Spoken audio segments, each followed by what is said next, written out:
Hello everybody and welcome back. We are here for week 24 of the Altered Index Challenge. This is the challenge that I'm running in my Facebook group, Nonstop Papercrafts, and this is also being hosted in the Junk Journaling for Everyone Facebook group. As I said, we're on week 24. I'm going to share my 3 prompts with you. This one, I do have to put a little disclaimer out. One of the prompts is bugs. So if you are somebody that does not like bugs, this video might not be one for you because the first one is bug. The word that we have for this time is brave, and the colour that we have is red. So they're the 3 prompts: bug, brave and red. Now when I first kind of pulled these out, I pulled these 2 out first and I thought bug, and then I thought red. I thought, oh, a ladybird. That's my original thought, but I have gone down a slightly different path, which you'll see in a moment. Yeah, and then I was struggling a little bit with the brave, but I found a brilliant quote from here which I'll share with you in a moment that fits in nicely with what I'm going to do. So to get the red, I have decided to pull out from this paper pad. Now this is absolutely gorgeous. I can't even tell you where I got it from. I don't know if it tells you on here.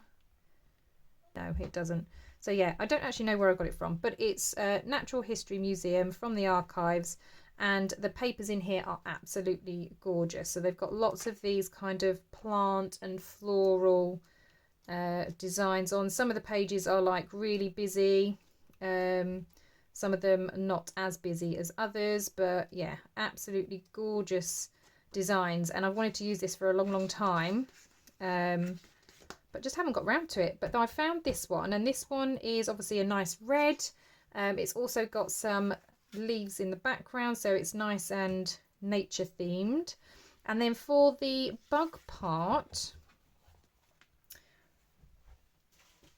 I have this stamp set which has all different bugs on, which is why I said if you're somebody that's not fond of bugs, you may not want to watch this particular video. But I've got all of these different bugs, so I was thinking of doing this as my background, so having this as my background and then having an overlay with those bugs. Now I have already tested this, but I am going to do it again on camera for you. So I have heat resistant acetate, and on the acetate, I'll move that so you can actually see it, I have stamped these images and then used a super fine embossing powder that's clear to emboss this, so it's now dry on there.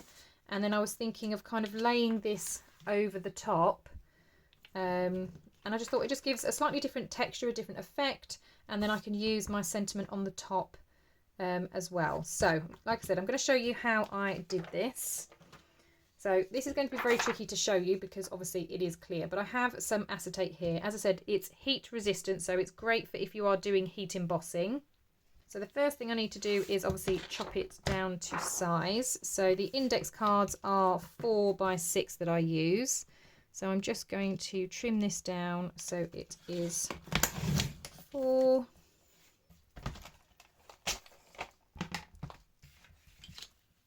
And again, I do apologise that you can't possibly, well, you might not be able to see this part, but I promise you I am cutting something.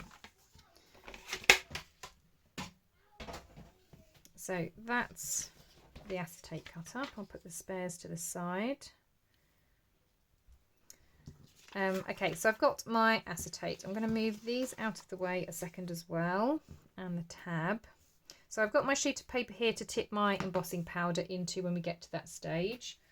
Now in my stamping platform, I have the stamps all ready, and I've also got, which you can't really see, I've got this kind of like sticky mat in here that is clear. So that's going to hold my acetate in place. So before I lay my acetate down, let's just move that to the side. Again, I do apologise that this part you possibly can't see very well. I have this, which is just basically full of baby powder, and I'm just going to, and this will just get rid of some of the static so that when I do my embossing, I'm not going to have the powder sticking to absolutely everything. So I'm just going to pop that back in there, out the way. Now your hands also have oils in, so I'm going to be very careful not to touch too much the top of this. I'm going to bring this back down, and I'm going to try and line up where this is supposed to be.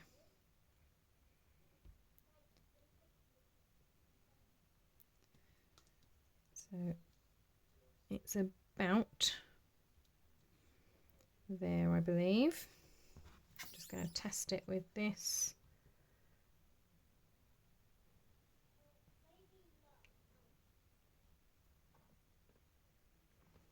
No, it just needs to be slightly higher. So it is a little bit of trial and error, and I again appreciate that it's not easy for you to see.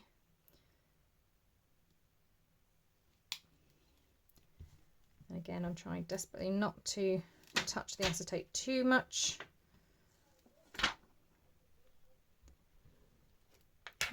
But this is a very, very sticky mat.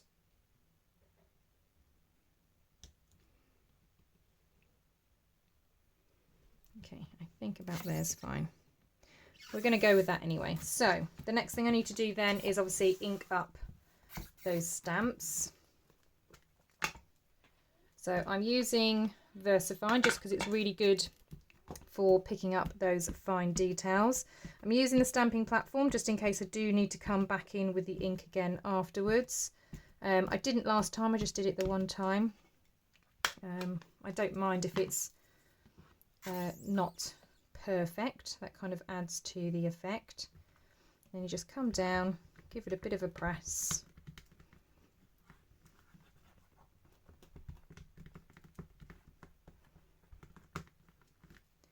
Okay, and lift off. Okay, and that's how it looks. So what I quite like about this is it does give it a kind of sketchy look. So again, I'm going to carefully peel that off, try not to touch the ink or, like I say, too much of the acetate, because I don't want to get all the oils from my finger on there, because then it will make all the powder stick to my acetate. So I'm just going to move this out of the way, which is very hard to do with one hand because now I'm moving everything. And as I say, I'm using superfine embossing powder, and this is crystal clear. So again, just going to grab the corner and sprinkle this all over.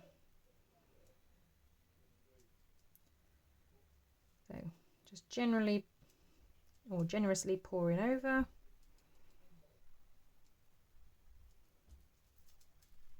Oops, that's quite a big clump.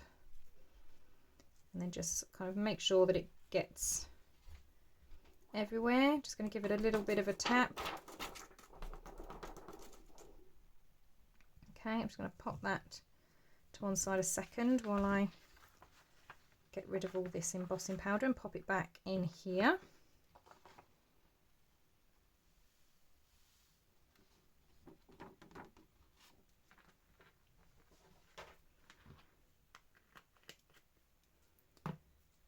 Okay, then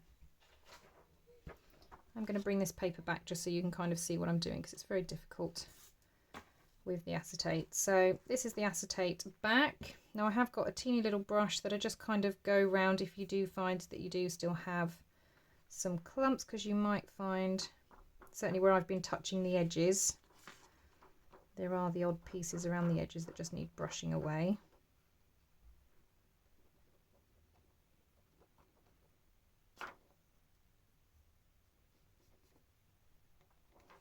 Right, so that's that. I'm then going to come in with my heat tool, as you normally would if you were heat embossing. The idea is obviously to move around quite quickly. You don't want to leave it in one space, because even though it is heat resistant, it will still start to curl. So I am going to mute and speed this up, because obviously it gets very, very noisy.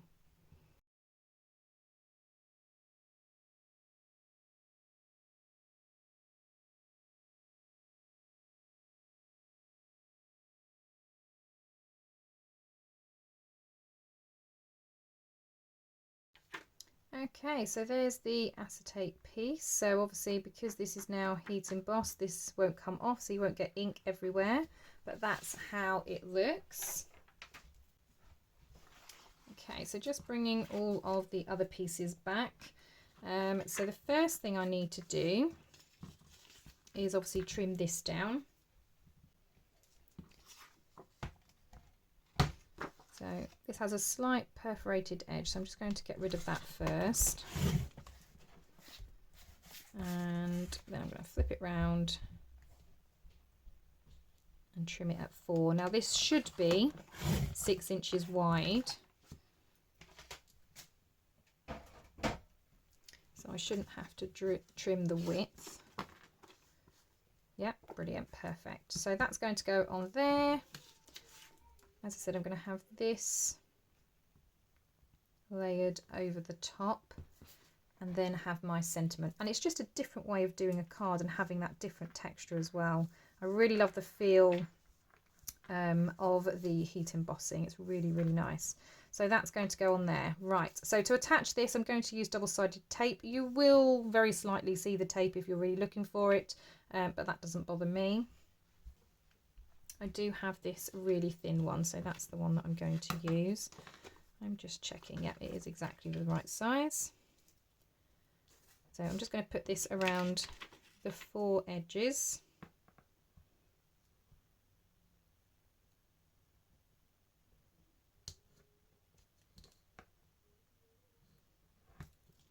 And I'm going to try and go as close to the edge as I can.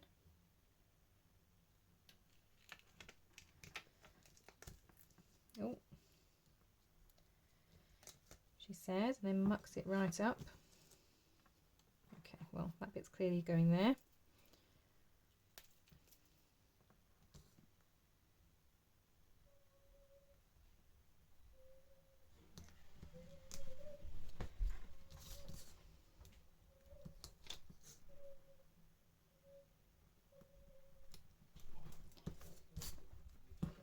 Okay, and then along the top and the bottom.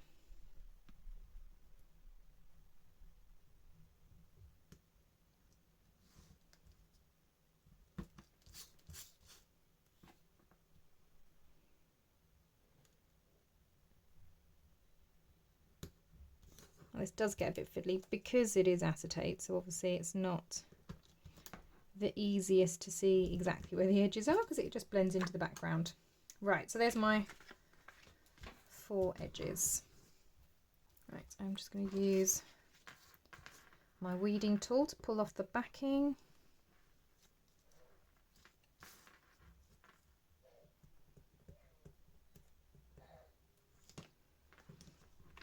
If I ever overlap the edges, I just kind of fold it over.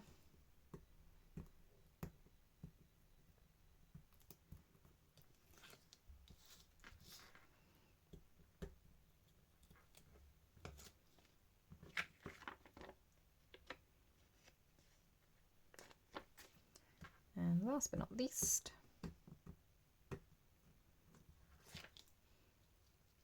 right, okay, now to line it up to this. I'm not sure if this has an orientation. Don't think so.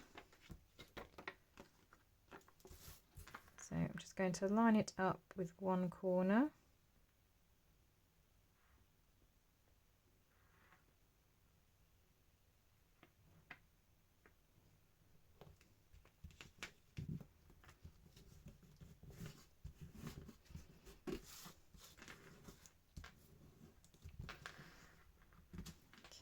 There we go.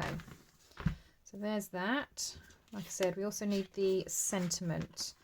So this I thought was really nice. With brave wings she flies. So I thought that kind of goes because we've got bugs with wings, and we needed brave.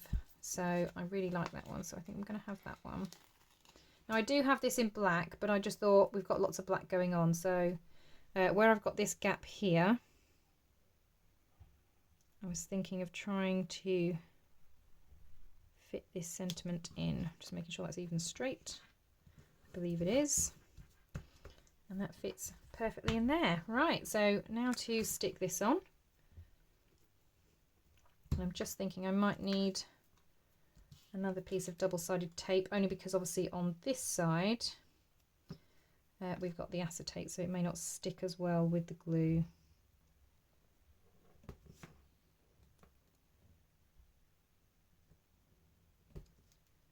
So I need to do that one with a double-sided tape.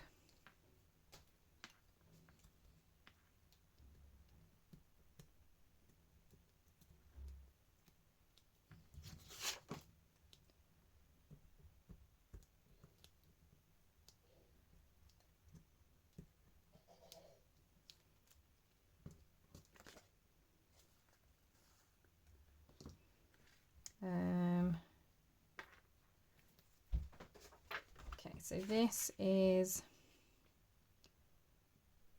my index card, and this tells me where it's going. So this is number 24, so this is going over this side.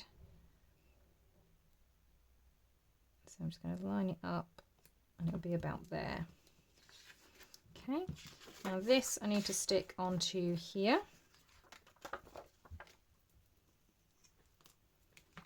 So I can obviously use just glue for this one.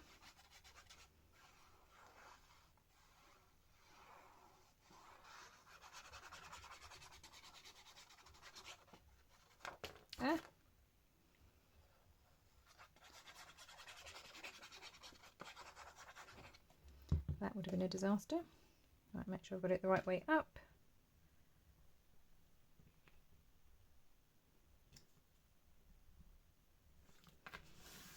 Pop that down there and glue this down the back.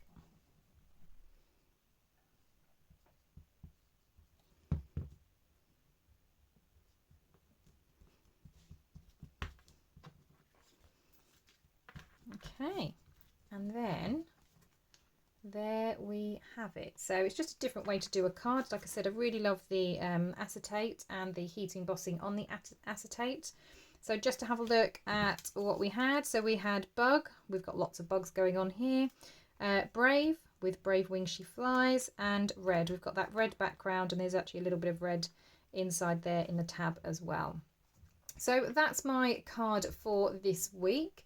I hope that this has given you some ideas of different ways that you can play around with your supplies. If you do decide to post your makes either in the Facebook groups or on Instagram or even on YouTube if you're creating your own video, please just make sure that you are using the hashtag so other people can find you and be inspired by what you're doing as well. I would really love it if you gave this video a thumbs up. Obviously drop me a comment as well. I really love reading and responding to those.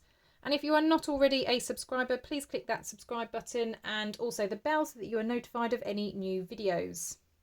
Thank you so much for joining me again. I do hope you have a wonderful day, and I will see you all in the next crafty video. Bye for now.